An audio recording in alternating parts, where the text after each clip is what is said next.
Minister, there are very many people who see the adoption of this pact as the grave into which we are going to place our national sovereignty on the issue of asylum and migration.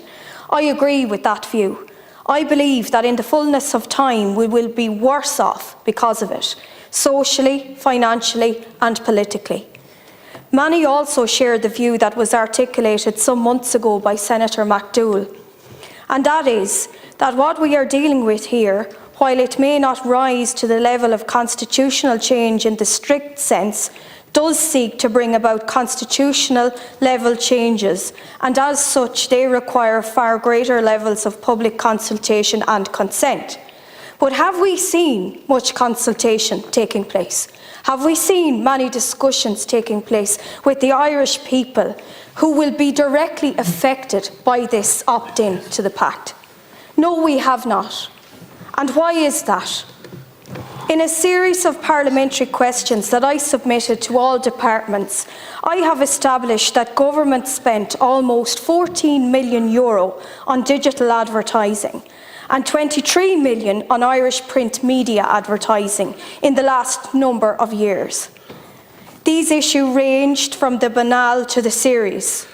Has there been a widespread campaign alerting people of what we are dealing with here today? Has government encouraged the voices of ordinary people to be heard on these issues? We all know the answer to that. We all know how debate was stifled in this very House. When I brought it up 22 months ago, I certainly was not given a fair platform and was labelled in that discussion and in that exchange, which was totally unfair and out of order. In a democracy, all views should be welcomed and all views should be respected. I think there were probably two reasons that government doesn't want to hear the voices of ordinary people. And the first is that the government are terrified of the replies and the honesty that they would receive. And the second is government are simply indifferent to people's concerns on this particular issue. We live now in an utterly changed European environment. We know, for example, that in France, President Macron's coalition championed the pact in a way in which we could improve on the EU's governance framework on migration policy and take better control of the continent's external borders. What was the response of the French people? Their response was the obliteration of his party and his coalition at the first available opportunity. The simple fact is this, Minister. The deep structural problems created by uncontrolled levels of mass migration cannot be solved by the very people who allowed these problems to become a reality. The people of Ireland, and indeed the people of many EU member states, are light years ahead of their governments on this issue.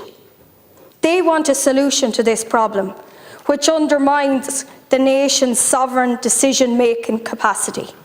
The pact is morally and politically bankrupt. It is the product of an EU establishment that is rotten to the core and which treats the views of ordinary citizens as political poison. I urge all members to reject it.